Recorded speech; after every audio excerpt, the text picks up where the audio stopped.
Welcome to Compass Points, the weekly podcast for CompassKnox.com. CompassKnox.com is your best source for news and politics in Knoxville and Knox County. If you'd like to learn more about the topics discussed on today's podcast, go to CompassKnox.com and subscribe for in-depth coverage and much more. Welcome to Compass Points, a podcast about Knoxville and Knox County government, politics, business, education, anything else really that grabs our attention. I'm Scott Barker. I am the editor of Compass, which is a subscription-based website and newsletter where we report on all these topics and more.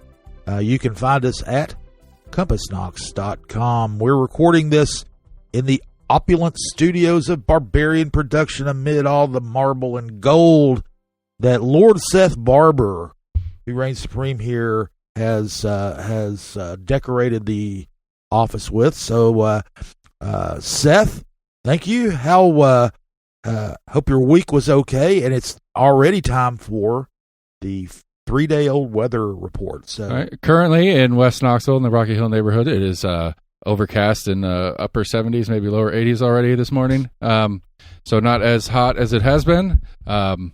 It's we're starting to get that transition. There's been a few nights this week where I've gone out and take the dog out or whatever, and there's that little bit of a hint of fall that's just kind of in the smell and in the feel of the air. And I'm not gonna lie, I'm a little excited. All right. Well, we record this on Friday. It's usually a couple 3 days old when you guys get to listen to it, and so by the time you hear this, it could be snowing. That's just kind of the price we pay for recording in advance. Or it could be 95 degrees again, and the heat index at 110, and you're cursing the sun for existing while you try to drive and get stuck to your seats. That's true. School started this week, so I don't know of any major glitches or anything. It started on Thursday with half a day, full day on Friday. I live in the school responsibility zone for Fulton High School. Got to see all the teenagers this week going merrily to and from school, and so again, want to remind people to be careful going through school zones out there. I'm gonna have to interrupt here because this is how I feel better about Scott's description of the room when he says kids are going back to school merrily. We know he's a little bit loose and wild with his adjectives. Surely you don't think I embellish things. Surely not. Well, only on the less important things. I think you're pretty solid on the reporting side of it. So try to do that. So, well, we had a busy week this week. Lots of news happening. We're gonna try to get to a lot of it. We won't get to everything, of course. If you want to get to everything that we do, you can subscribe to Compass at CompassKnox.com. Anyway, we'll be talking about the city election. We had profiles last week of this of our last of the campaign profiles, first district candidates, and the second half of our 6th district candidate profiles. Those were the 6th district has 5 candidates, so it's the largest field of all the primary races. Early voting also got underway on Wednesday. We'll have a little bit on it and how that's going. Then County Commissioner Larson J. has proposed repealing the wheel tax, which has been in place for a couple of decades, and as everyone who registers their vehicles in Knox County knows, has an extra $36 onto your car registration fees, but he's wanting to repeal that. We'll look at that and possible ramifications, which could be big. Then we go into state politics. Marsha Blackburn, in the least surprising announcement of the year, said last week she's going to run for governor, which has a ripple effect locally on Knox County Mayor Glenn Jacobs and possibly Congressman Tim Burchett. Then we're going to start off though with criminal stuff. On Thursday, or actually on Wednesday, the a Knox County grand jury sit down an indictment on Phil Ballard, who is the property assessor here. The long time been politically active. He's been in office 11 of the last 19 years in one capacity or another, either county commissioner or as property assessor. But the grand jury indicted him with one count of felony official misconduct. The same grand jury heard evidence against trustee Justin Biggs in an unrelated but very similar case, but the grand jury declined to charge Biggs. So it's kind of an interesting times in the city county building and county government. So real quickly, we'll go through what actually happened last week, and then into the background. Ballard on Thursday, with his attorney, surrendered, went to the jail and got booked. Interestingly, the sheriff's department did not post his mugshot the way they do with every other criminal or every other person charged and is in jail. I shouldn't say criminal, because you're innocent until proven guilty, and Ballard is indeed innocent until proven guilty. So I want to make that very clear, especially since we know he has an attorney, so I want to make sure about that. Anyway, he was booked, released on $5,000 bond. No arraignment set yet.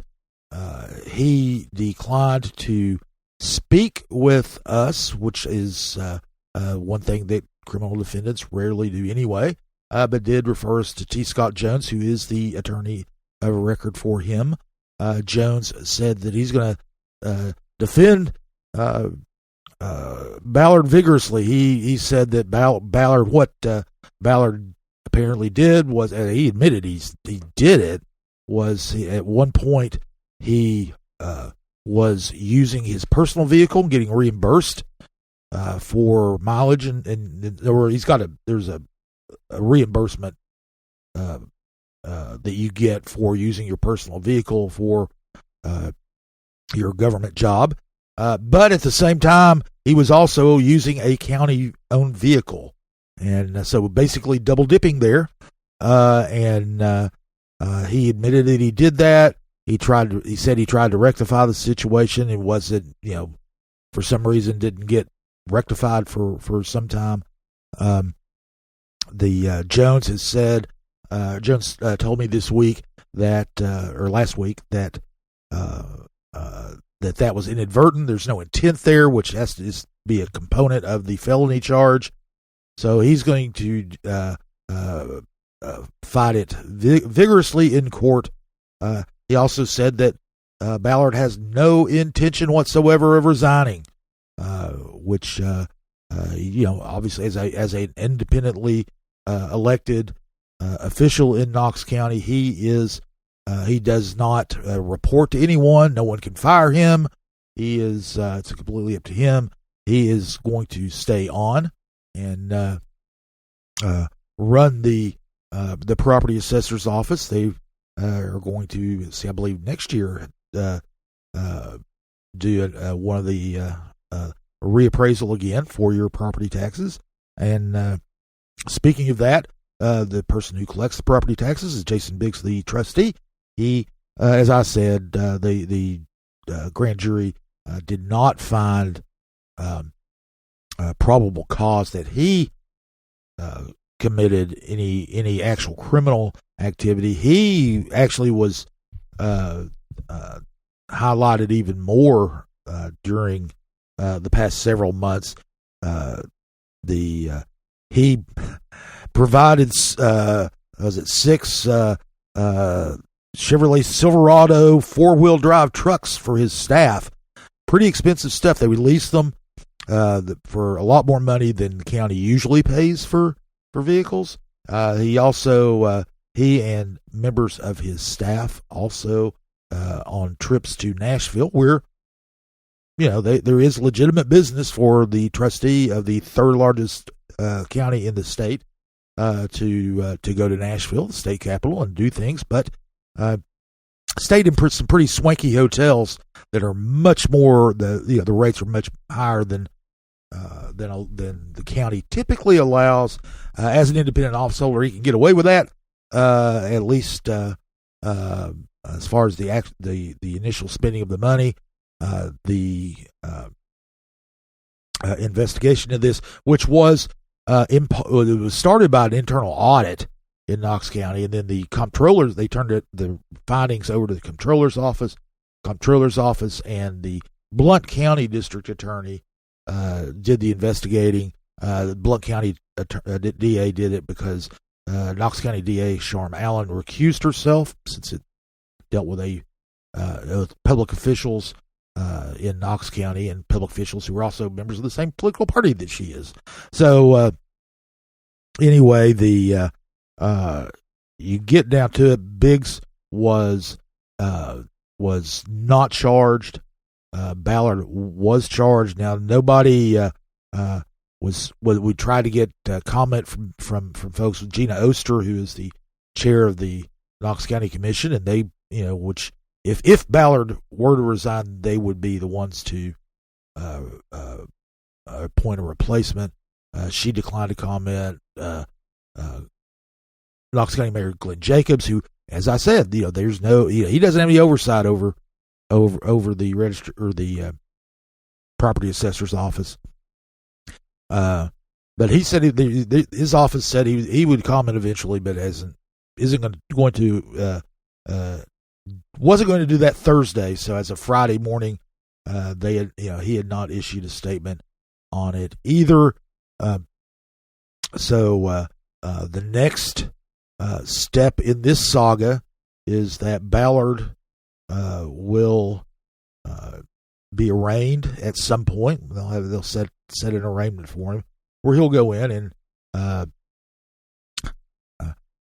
Scott Jones says he's going to plead not guilty, or at least I didn't ask him directly if he was going to plead not guilty, but he's going to fight it. So yes, he'll be pleading not guilty, and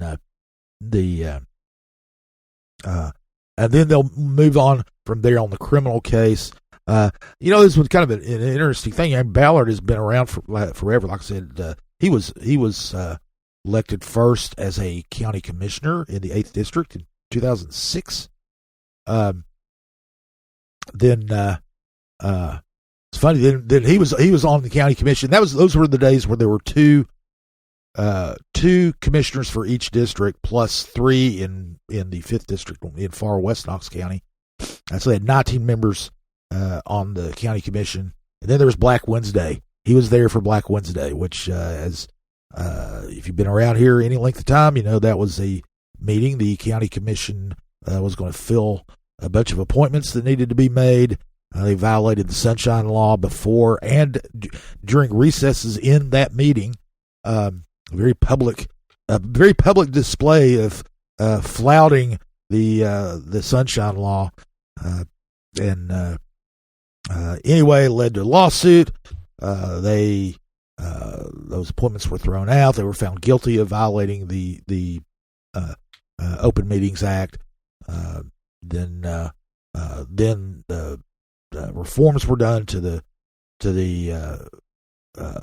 size of to the county commission, and reduced the size from 19 to 11 members. Anyway, Ballard was one of those who basically said, this is kind of crazy. I'm getting out of here. And he ran for property assessor in 2008, was elected then, served 2 terms, he was term limited, so that's all he could do. The previous property assessor, John Whitehead, ran and won and served 2 terms, and now he was term limited, and Ballard ran for his seat in 2020. They've been trading it back and forth the entire century. The entire century so far. It's not been 100 years. It's only been 25. But they'll get there. They're working their way there. Right? Yeah, they're working their way there. Hey, we're a quarter of the way through the 21st century. So, but anyway, so this is all to say that Ballard has been around for a very, very long time, and he is,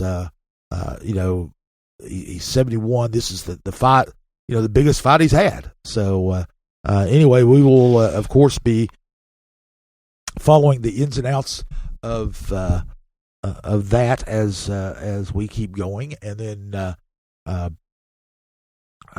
in more political things, we had the as I mentioned, Marsha Blackburn's official announcement that she is running for governor. She it's been an inevitable announcement since January during the legislative session. She created quite a stir by going there and glad handing everyone she could possibly glad hand,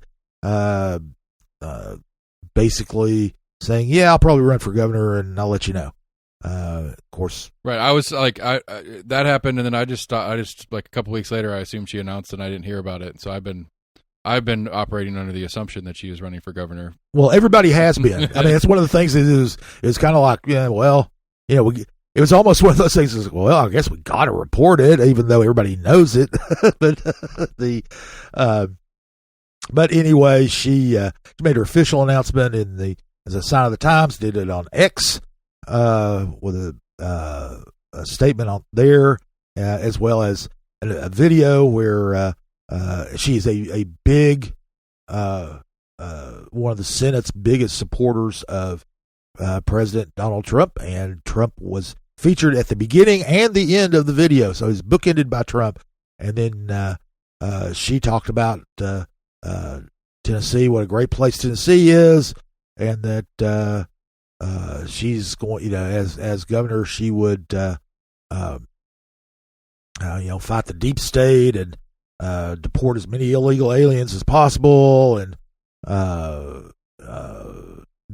define boys and girls as God intended. So we've got she's definitely singing from the MAGA hymnal, and as anyone who's followed Blackburn in the last few years knew that she would. So she is running. There is she does have at least one opponent already, John Rose, who's a congressman in Middle Tennessee. He's from Cookeville. He's also the former state agriculture commissioner. He's very popular among rural Tennesseans. He's got a lot of money, but he doesn't have the name recognition statewide that Blackburn does. And so they are the Republican candidates who've announced for governor. Don't ask anybody about his marital situation, because that one gets real complicated real fast. Yeah, it does. Sorry. We'll get into that later on in the next year when we start getting into election stuff. Yeah, you're right. On the Democratic side, Jerry Green, who's a city council member in Memphis, said they might run, but that's really the Democrats haven't really got a single candidate with that will be as galvanized anybody. Of course, they don't have any candidates actually. So right, I would compare that would be a very tough race. Tennessee's sure. A very red statewide. So. Look back at the last cycle when Gloria tried to run against Blackburn for that Senate seat. Yeah, and Gloria has huge name recognition in the state because of the Tennessee 3 stuff and all that kind of stuff. Mm-hmm. So I wouldn't imagine we have a major challenge from the Democratic side of that ticket. I would imagine we won't. So that was, but I'm sure they will have someone. We just don't know who that's going to be yet. Of course, it's been it's going to be more than a year from now. So next year at this time we will know. Anyway, now this isn't just Blackburn's from Middle Tennessee, Williamson County, the really wealthy county outside of Nashville. Franklin and Brentwood are the primary towns. She's from there. But this isn't just a Middle Tennessee story, of course. Governor's a statewide office. And it does have impacts locally because she has named Knox County Mayor Glenn Jacobs as her campaign treasurer. So Jacobs and Blackburn are pals, going back a long time. At one point, Jacobs was all all but a candidate for governor himself. He is traveling the state.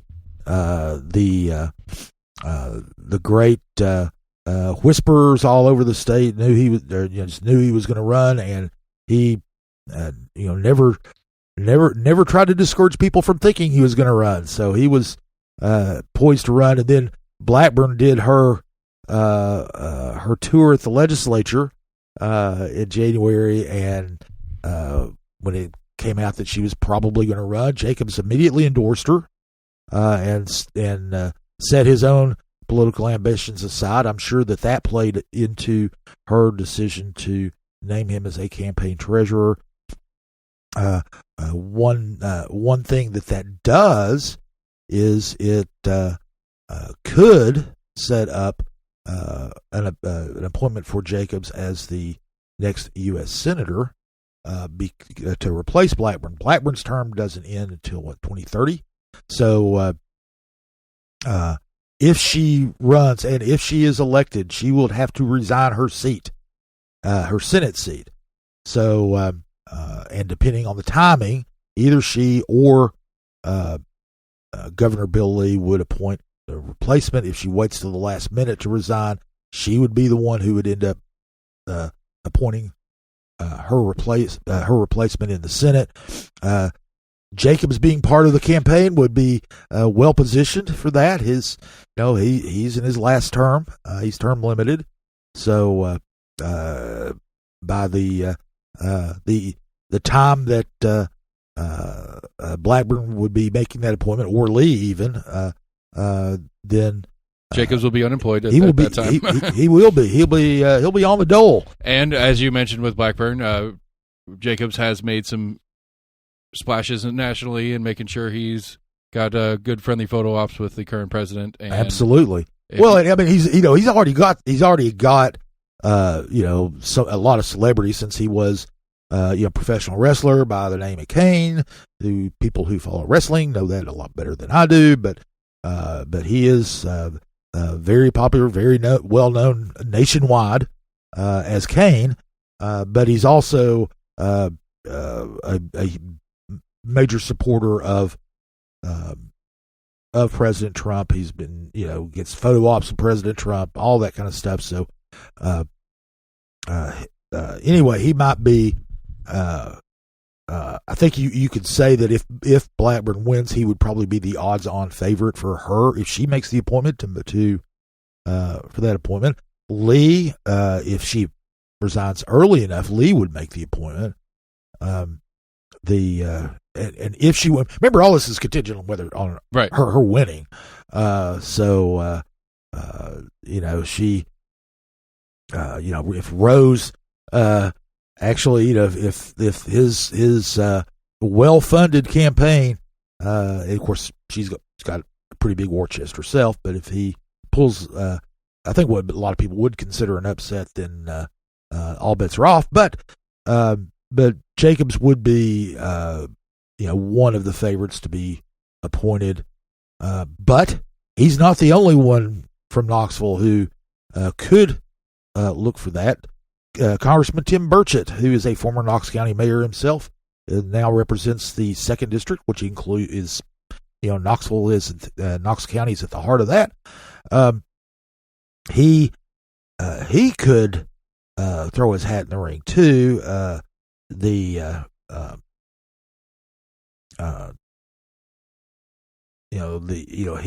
He is a very well known, high profile congressman now, just primarily because his folksy ways make him a darling of the Washington media. So he is a frequent guest on political shows on CNN. He's on that a lot. Jim Acosta, he and Jim Acosta go way back. Acosta used to be at Channel 10 here in Knoxville, and he's at CNN now, obviously. And Burchett is a frequent interview subject for him, and also, of course, Fox News and other media outlets.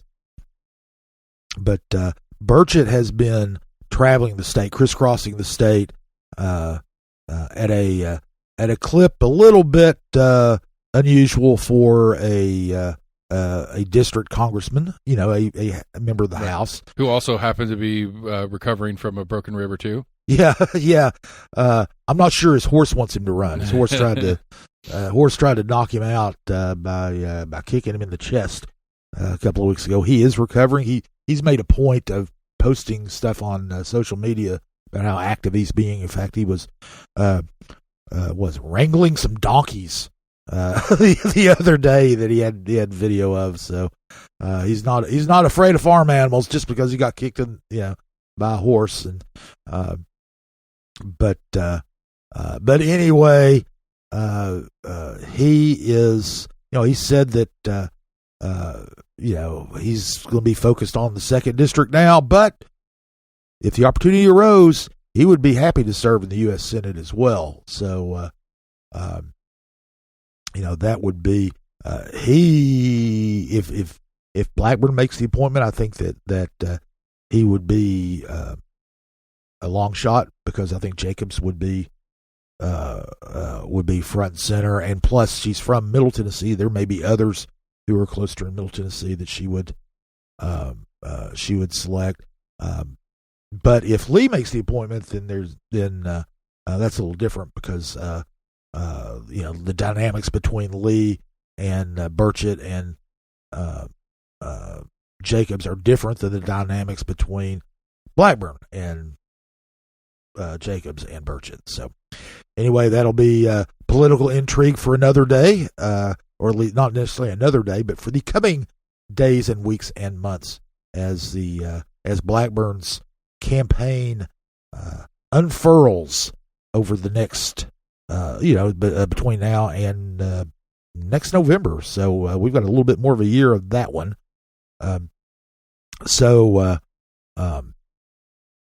The big news in county government. One thing I did want to mention is that also this week Lee was in Knoxville to tour Covenant Health Park. I think he took in part of the Smokies game on Thursday, or on Wednesday, excuse me. He was just with UT President Randy Boyd. I'm sure they talked about UT stuff, and Mayor Kincannon and Mayor Jacobs, and they were all, did the whole tour thing. They did have a media availability. Our correspondent Eric Ryberg did ask Lee about if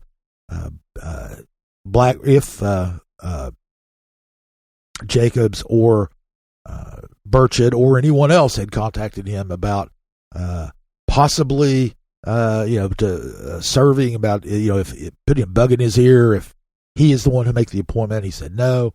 So that's a little it's a little bit far down the road, but it's always interesting to speculate, especially when it could have an impact on Knox County. For instance, if Burchett gets appointed, then someone will need to take his place as our representative in Congress. So anyway, we will keep following that as it plays out.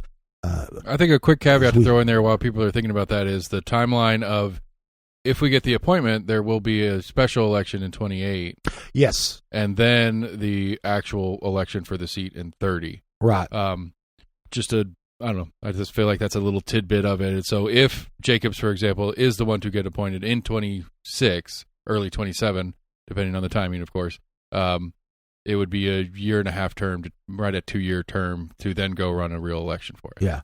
Yeah. He would only serve until the special election. Anyone would only serve until the special election. So the person who gets this job, assuming Blackburn is the Blackburn one that wins. That's there's a lot of assumptions there, and you know what they say about assumptions. Anyway, that person would have to pull all the political strings to get appointed, then win a special election in 28, and then run for the office a full term in 2030. So they would be pretty much in continuous campaign mode, whoever this is. Right, so, a U.S. senator. Yeah. Well, yeah. But anyway, we're gonna focus in a little bit more on direct local stuff. Larson J., the county commissioner, who is running for Knox County mayor next year,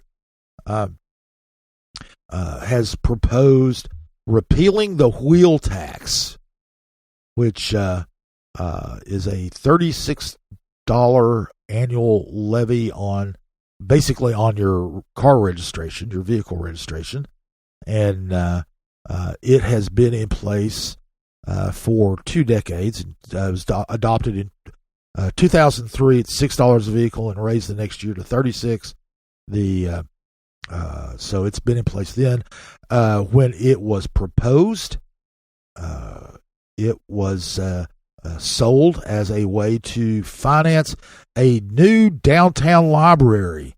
And if anybody has been spends any time in downtown Knoxville, they will certainly notice that a brand new opulent monument to learning downtown library is not there. It never was built. The money was diverted to other projects, among them the construction of Hardin Valley Academy in those days. Now, the money from this tax goes to fund the library's operations and a few other things. The engineering public works gets a little bit of it, and which is natural because it's a tax on vehicles, and vehicles cause wear and tear on the roads, and so. But it's primary. It is the primary funding source for Knox County Public Libraries.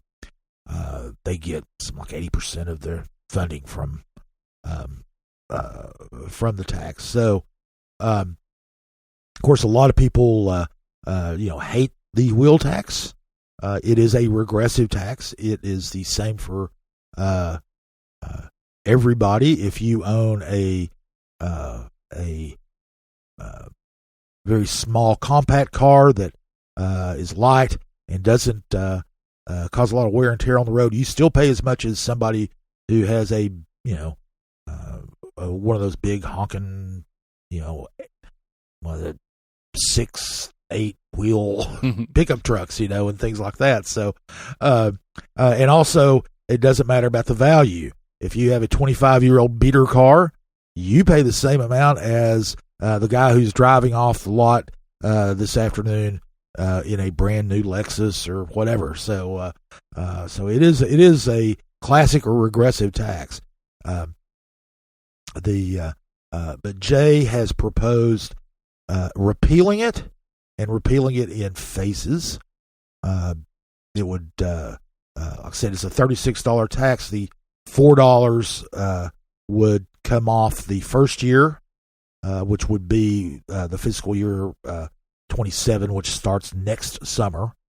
So this is something that is a future-looking thing, but it would be cut by $4 then, and then $12 each year for 2 years after that. So that would eliminate the tax altogether. He's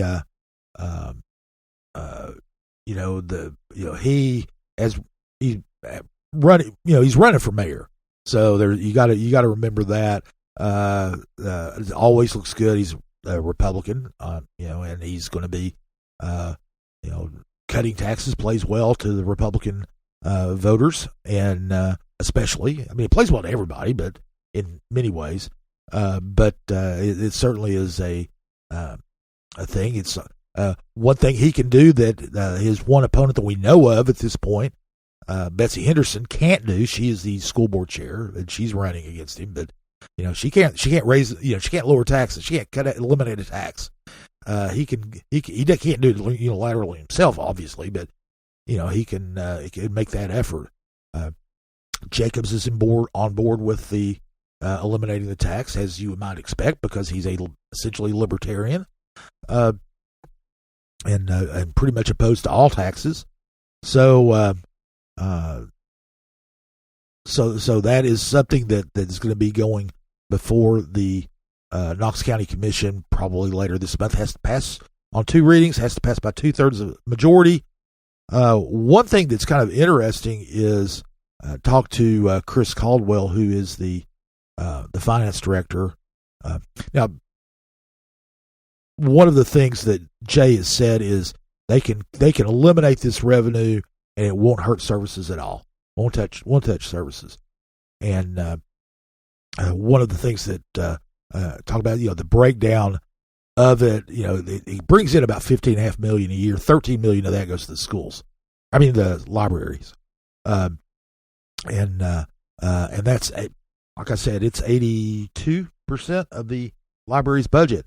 So the first year that they eliminate $4 on this, they should easily be able to cover that revenue loss by new revenues. And the reason they can do that is we are moving to a 2-year appraisal cycle for property taxes, which I won't go into it now. We've talked about it before, but I won't go into it now because it's so darn complicated. But basically, that will enable Knox County to raise $9 million more from businesses than they would normally do, at least for a couple of the years of the cycle.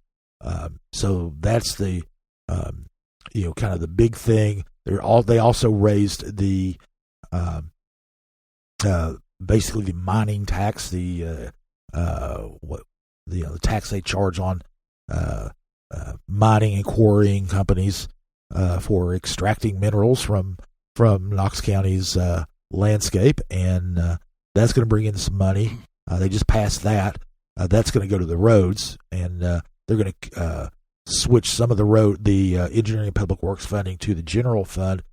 But that extra money that they're going to bring in because of the change in the reappraisal cycle will go toward, can go at least into the pool that funds the libraries. After that is a little murkier, because that's only the first year is when they it's going to be cut by $4, which is about 11%, and this new revenue would easily be able to cover that. After that, it's a little bit murkier where this new revenue is going to come from. Obviously, Knox County has been getting along, and some would say limping along, since 1999, when the last time that they raised taxes. I believe it was 98, 99. But we haven't had a property tax increase in Knox County since then. Knox County's been able to keep going without a property tax increase because more people keep moving here and building houses and all that sort of stuff. So that kind of natural growth in revenues, and so there is going to be that, and that's about the only thing that they would have at their disposal to do that. The county did not join the city in a sales tax referendum that's going to be on the November ballot. The city voters will decide whether to increase sales tax revenue. That's going to happen in November, but the county won't be a part of it. So all that revenue goes to the city. So the counties relying, especially like I said, the first year they're going to be relying on this windfall from the change in the reappraisal cycle. Now not all that can go to the libraries. Only about half of it would be available to go to the general fund or to the libraries. The rest of it's already dedicated to the schools and to engineering public works. So that's they're going to be the county commission will be considering this at the end of the month at their monthly voting session. All this, I'm sure, will get hashed out. Then it's and perhaps there will be some more clarity on the long-term funding for the libraries. I don't think while eliminating a tax is good politics, especially for Republicans. Closing library branches or anything like that, something drastic to the libraries, is not good politics for anybody. So, the libraries say they're confident that commission's going to do the right thing and keep the funding up. Shane Jackson, who's a Democrat on the commission, is not so optimistic of that. So he's very skeptical. So that will be something we will talk about later this month when county commission votes on that, and we'll follow that debate and report on the first reading of that when it comes up. So now we'll turn our attention to city election matters for the rest of the bulk of the rest of the show. We have early voting began on Wednesday. So this is Friday. We've got the first 2 days of early voting. We got the numbers in. Only 661 people have voted. 351 in person. 310 by absentee. The first day was pretty robust compared to 2021, the last time these offices were on the ballot. By these offices, I mean 5 of the 6 district offices. District 5 is the only outlier, but these are district city council races. But the Wednesday's total was higher than the first day in 2021, even though they were only open for just a few hours. They didn't open the polls till noon on Wednesday, but Thursday wasn't any better. So did improve those numbers, and Thursday they were open all day. So 661 people voted the first 2 days. Turnout is usually pretty low in the city especially for district elections, and so we always report on turnout as it goes. We keep track of that in our daily newsletter. So one of the interesting things about early voting last week on Wednesday, the East Knoxville early voting location at was the one that had the highest turnout, and it usually is has one of the lowest. So the first day they went like gangbusters. Were there, of course anybody can vote at any location, so there's no telling how that kind of fell out. But it's one of the few times that turnout there was higher than it is in downtown West, for example, which is usually the big one. So anyway, we will follow early voting, and a lot of the people mentioned East Knoxville. We had our last of our candidate profiles to be published this week. One of them was part 2 of our look at the 6th district, which is East Knoxville through downtown and kind of a large majority district in the county, the only one, and there are 5 candidates there. We split our coverage in 2. Angela Dennis is covering that race for us. Angela wrote we published the first 3 the other day, or at least previously, and that covered the candidacies of Lawrence Williams, Denzel Grant, and Stan Johnson. Then this last week, she wrote profiles of George Rowdenbush III and Charles Frazier, who were the last 2 candidates. Two rather interesting ones. Frazier he's a broadcaster, primarily radio. He has a TV program on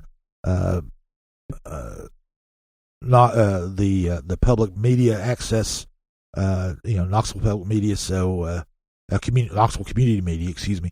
But he's got one there, and it's kind of turned into a campaign ad for him. So I don't know how that works on campaign finance reporting, but he talks about running for office on that show. Frazier is kind of interesting. He's run for office 3 times. He's run for school board, for county commission, and city council. he's not one. And one of the interesting things is that he ran for school board as a Democrat in 2022 and as a Republican in 2024.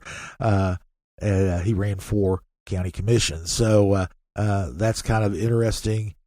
He is dead set against raising taxes.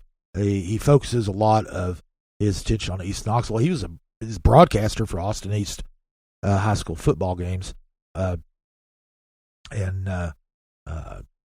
he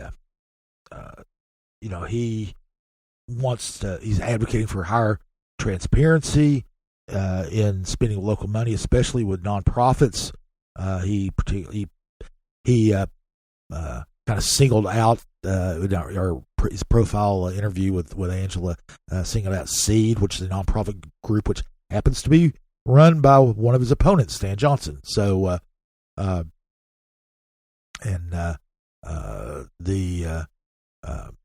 he is a big advocate for business development in East Knoxville, and he brings that. Said he's got a lot of experience running. He is not, of course. I don't know. That experience does not. He hasn't won, so we'll see that. Maybe he's thinking the fourth time is a charm. So one of his opponents is George Rowdenbush III, who's kind of an interesting character. He goes by the name Cat Daddy. He is a big feral cat advocate. He is a. His posters or whatever on the street say "Vote for Catman" or Cat Dad. Yeah. He's branded himself Cat Dad. So. I was going to ask you about that today anyway, so now I get my answer. Right now. Yeah, you get your answer. Yeah, he's a big advocate. Like I said, he's a big advocate for stray and feral cat care. He runs a Christian nonprofit called Appalachian Youth Missions. The funny thing, the other funny thing about him, besides the fact that he likes to call himself Cat Daddy, is he says he is unabashed. He says this at campaign forums. He says it all the time. I don't want the job. he says he doesn't want to be on city council. He said, but somebody needs to be, and if people want to vote for him, he would be their voice. And so it's kind of like oh no, don't vote for me. But he seems pretty genuine about it. I don't know the strategy behind that, but he claims he does not want. In fact, he said that he might serve in a couple of years and resign. So that's kind of interesting. He is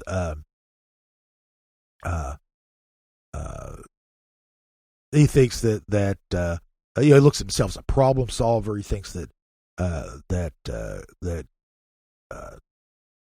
Knox County or the city of Knoxville, the public officials there on city council, they don't try to solve problems as much. He wants citizens to be involved in decision making a lot more, lots more citizen committees and things like that to help with that decision making. Neither he nor Frazier support the sales tax referendum.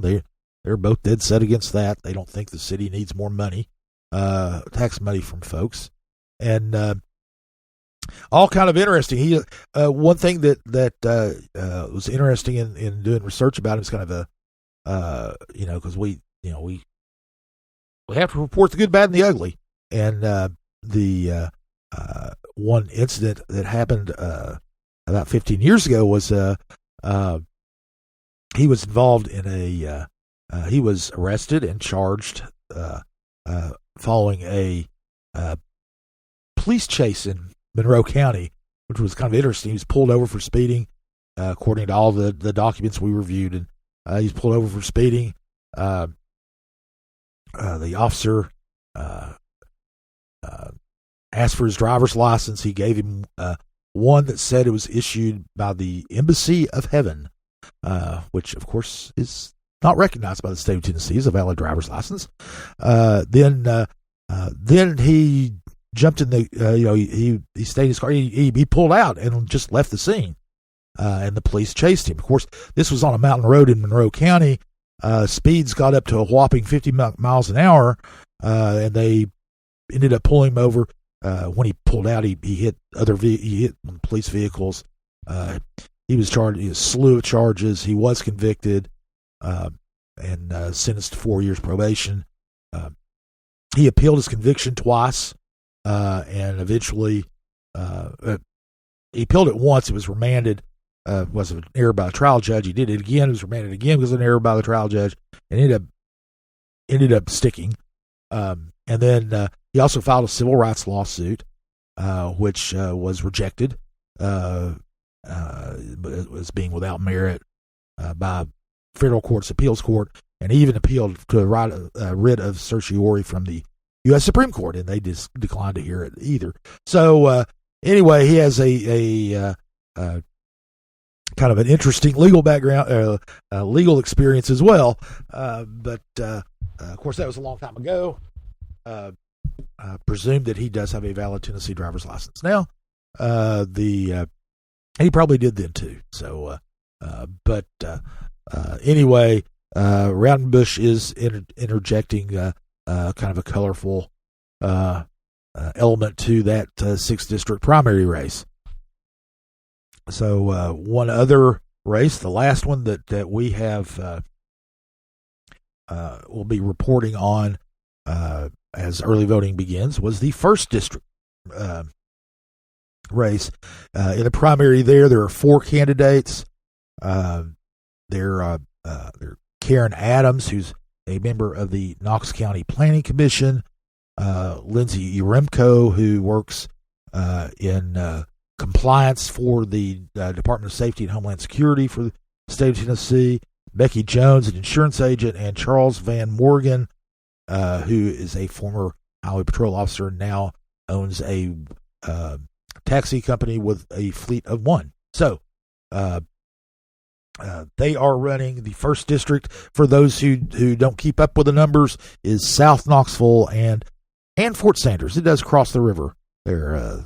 The pedestrian bridge will make it easier for them to the 1st district, 2 parts of the 1st district to connect, which is mentioned by a couple of the candidates. So the district tends to be a little progressive, so it's not been.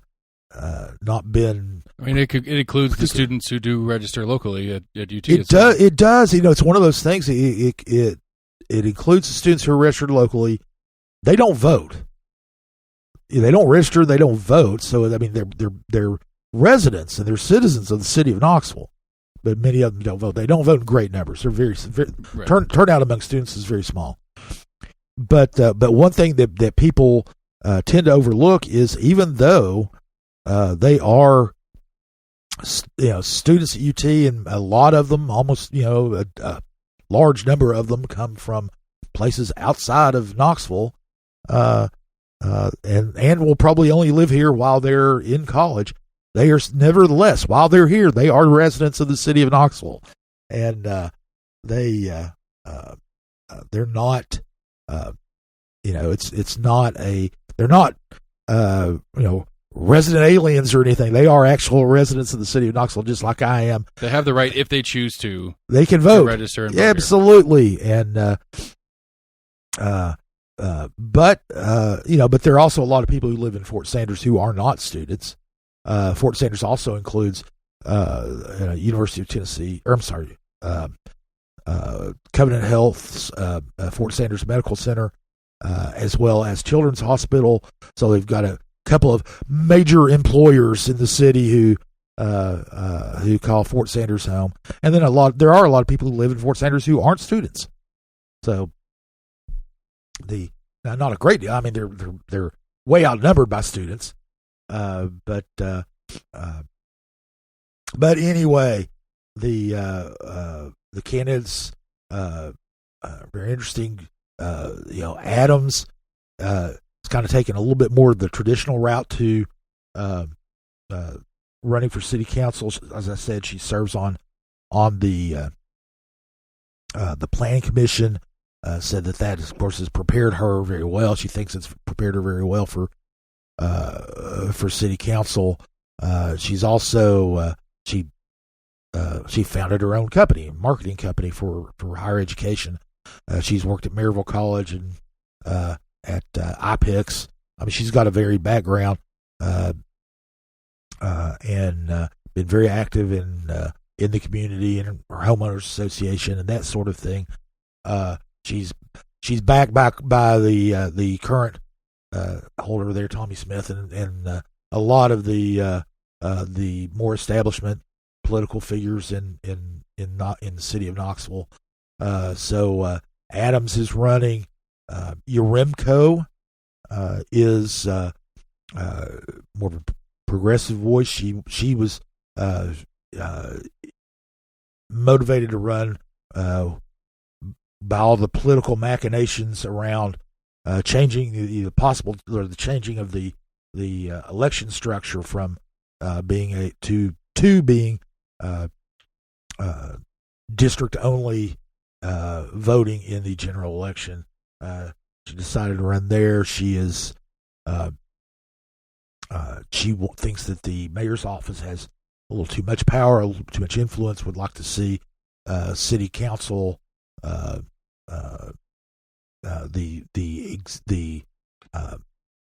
legislative branch be stronger. She's kind of funny. She's going to be voting against the sales tax proposal, but thinks that the spending priorities outlined by the mayor are spot on, because a lot of those in the district are sidewalks and paving and parks and that sort of thing. Then there's Becky Jones, who is a very conservative. Eric Wider, the Republican political consultants running her campaign. She is a staunch advocate for law enforcement. It's kind of what got her into the race. She wants to make sure that that law enforcement stays stronger. She's an insurance agent. She's a lifelong Knoxvillian or South Knoxvillian. For those who care about such things, Yaremko moved here from Southern California with her husband, who's a Knoxvillian, and Adams grew up in Kingsport and came here to go to UT, and for the most part has stuck around, although she did work in Atlanta for a while.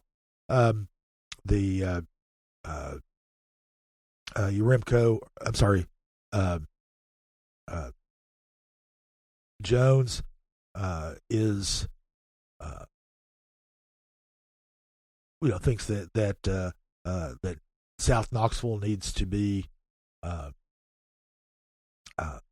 relevant again. She thinks that they need. She's got a big grudge against vape stores, so she thinks that Chapman Highway has too many vape stores and needs more restaurants and other kinds of shops there. She is very much opposed to the local option sales tax increase. She doesn't like any sales tax increase at all. She thinks people are already struggling and don't need to be taxed. She also thinks that the city spends its money frivolously on things like a statue in Cradle of Country Music Park and that sort of thing. And then we have Charles Van Morgan, former highway patrolman, who is basically thinks that every level and branch of government is corrupt, from law enforcement. He lost his job at was fired from his job at the highway patrol for an incident in which they said he ignored a traffic accident that happened during a fatal one that happened to the vehicle that he was chasing in a chase, and they fired him. He claims that was that THP officers lied and he committed perjury in that. He's interested. He's got more education than just about everybody on that. He's got a law degree. Who's running in this race? He's got a law degree, but he does practice law because he said that the state board would not approve his application for a license because they allege that he misled people on his application, which he said was evidence of corruption on their part. On the judiciary is corrupt. He ran for governor last time around. He did not do very well. He was an independent. Independents don't generally get many votes. During that, he was also arrested for harassing voters in Chattanooga at a polling place. Those charges were dismissed eventually, but he looked at that as even more evidence of corruption. So he wants to protect the people of South Knoxville against corruption. That's his big thing. One of the interesting stances he's taken is, probably the majority of the candidates are against the sales tax increase. There are a few who are in favor of it, or at least wouldn't mind if it passed. He's okay. He's in favor of the sales tax increase, but he says it needs to be coupled with a property tax decrease, which is kind of a splitting the baby kind of stance to take. But that's what his stance is, and so those are the four candidates in the first district race in South Knoxville. It is one of the. We'll say it is one of the, or it is just about every election is the lowest turnout district.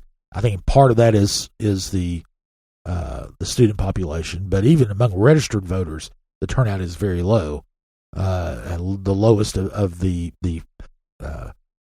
five quadrants of the city. So, in any district in the city, you need the 6 districts.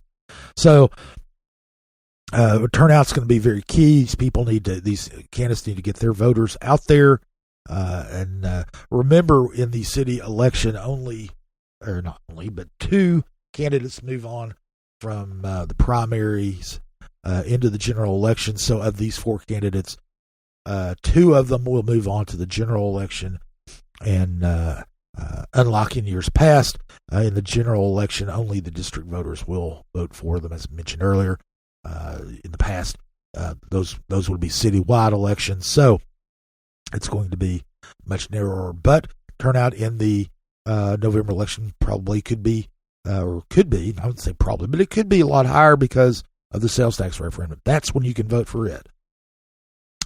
We are actually taking our candidate profiles, this election coverage that we've been doing. We're going to move that outside our paywall. So while generally speaking, you have to be a subscriber to read our content. If you want to read about the individual races, we have them separated out by contest, by district contest. You can just go to CompassKnox.com and take a look at those free of charge, and you can share them with people so that if you find them useful. Share them with people in your district or people who live in other districts that you want to let them know. So we encourage you to do that. It gets hopefully people will see that and be better informed when they go to the polls. So anyway, that's a rundown of some of the things that happened last week. As I said before, a lot more happened, but we don't have time to get into it here on the podcast. But if you subscribe to Compass, you'll get our daily email and our feature stories, and where you would be able to catch up on all the details of all these stories we've talked about and more. So you can go there you can go to CompassKnox.com and check us out. Next week, of course, we will have more news. It just keeps happening for some reason. So we'll be covering that. One of the things we'll be covering next week is the monthly meeting of the Knox County Planning Commission. Now, that's where they do rezonings and other land use decisions, at least the initial pass on those.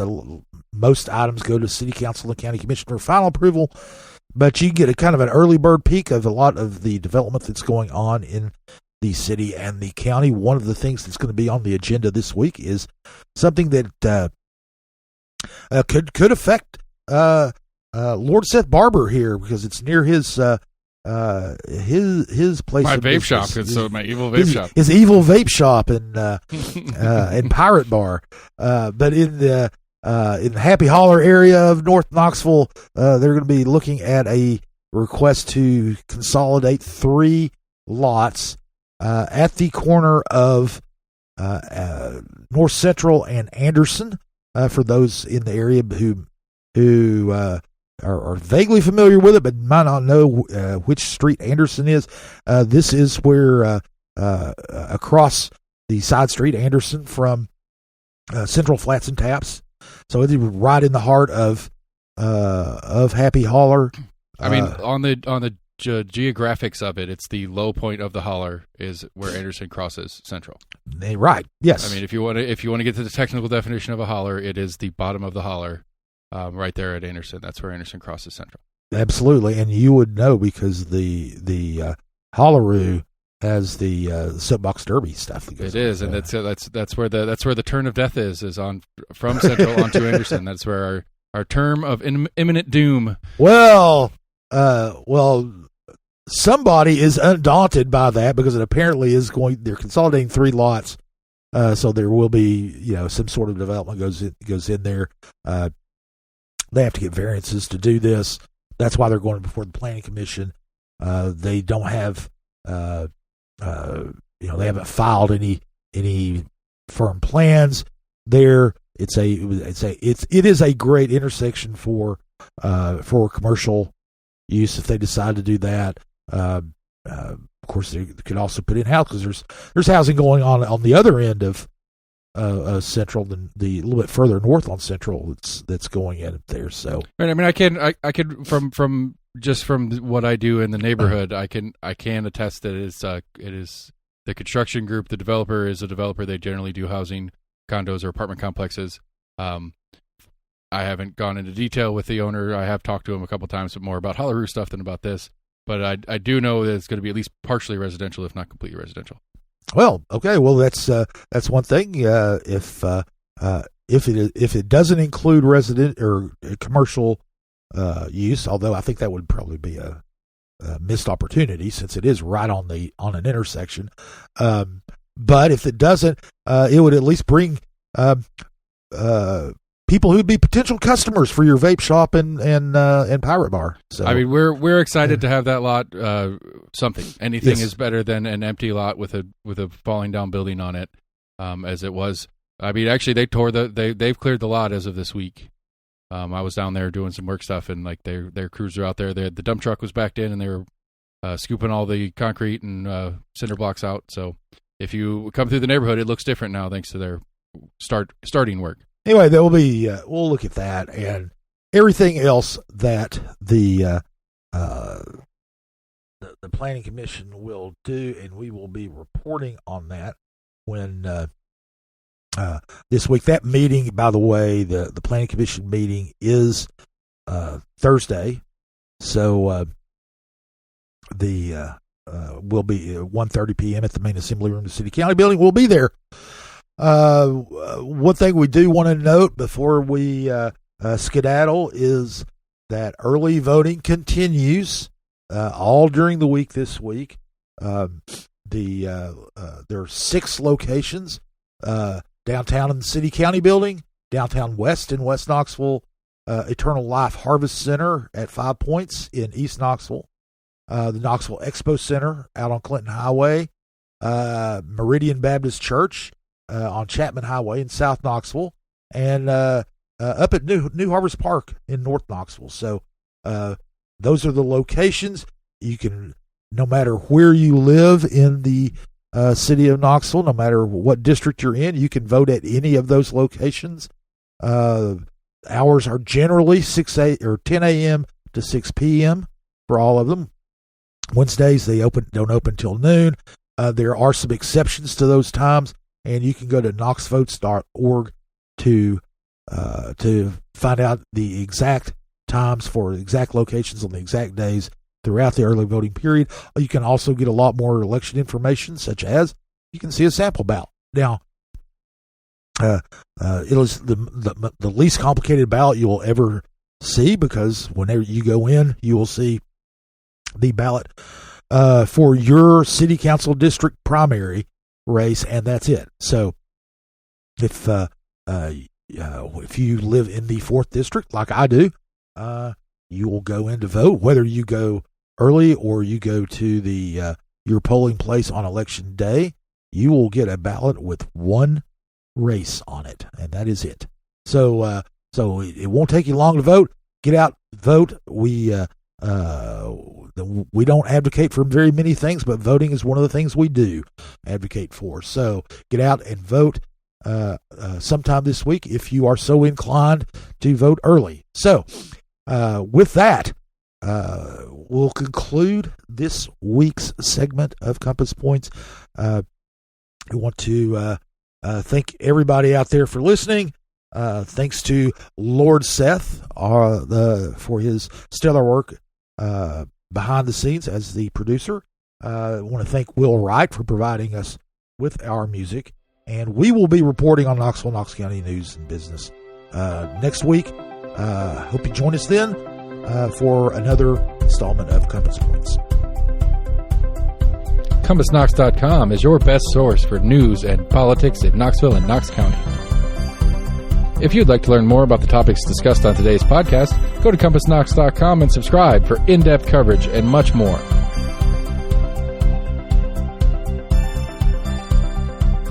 And many thanks to William Wright for composing our theme song. Compass Points is a partnership of Barking Shark Media and Barbarian Productions, and recorded by Lord Seth A. Barber at Barbarian Studios, Knoxville, Tennessee.